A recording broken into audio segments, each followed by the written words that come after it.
Hey guys, this is Austin. What's the best tablet for gaming? Nvidia have been known for their graphics for years, but only recently have they gotten into actual hardware. The Tablet K1 originally came out in 2014, but after some issues with the battery, it's been updated with a new name, price, and Android 6.0 Marshmallow. At $200, you're getting a tablet that still holds up today with a nice, bright 1920 by 1200 8-inch display and several accessories like the Shield controller and cover. Moving up the price ladder a bit, we've got the Asus T100HA. This is a $300 Windows tablet with one big addition, a keyboard dock. With the help of a couple magnets, the T100 turns into a touchscreen laptop with a small but usable trackpad and keyboard. It's also got a solid variety of ports like micro USB for charging, HDMI for using an external display or TV, along with USB Type-C. Pair this with the MacBook USB-C adapter and you've got a full USB 3.0 port for using something like an external hard drive. The iPad is the most popular tablet out there for good reason, and the iPad Mini 4 has a lot going for it.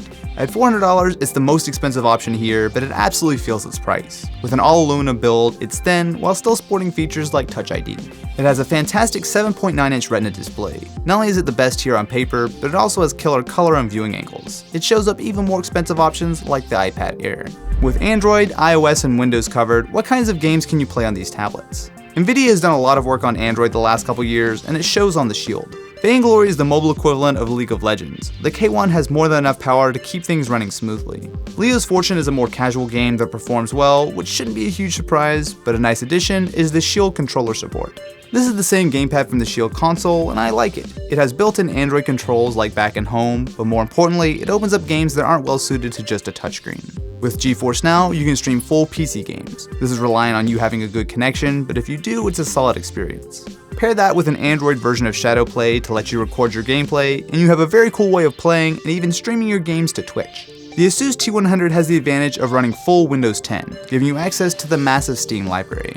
This is a tablet, so don't expect it to destroy a gaming PC, but hook up an Xbox One controller and you've got yourself a decent little Rocket League machine. With a mouse and keyboard, you'll have no problem playing lighter titles like League of Legends and even bumping settings up a bit. Games like Counter-Strike Go aren't quite as smooth even with the graphics on low, but it is playable for a quick game or two. The full PC version of Minecraft also works here. It might not be able to keep up with a ton of mods, but it's not bad. The iPad on the other hand has tons of titles that are well suited to a touchscreen. Agario started out as a browser game, but you can sink just as many hours into the iPad version by tapping and swiping. Lara Croft Go is another great example of a fun tablet game. The art style is on point, and while it wouldn't look out of place on a console, it works well here. Speaking of, Telltale has most of their games like Game of Thrones available on iOS, and while graphically they aren't too impressive, if you've never played titles like The Walking Dead, you're missing out. While all three tablets can handle gaming, inside they couldn't be much more different. The Shield is rocking an Nvidia Tegra K1 with a quad-core processor, 2GB of RAM, and a cut-down version of a Kepler graphics card.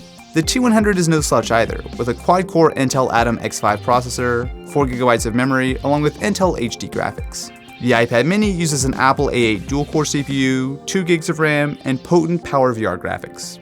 In Geekbench 3, the single-threaded performance helps the A8 overcome its lack of cores, where in GFX Bench, the killer Nvidia GPU helps pull out the win over both the iPad and Asus.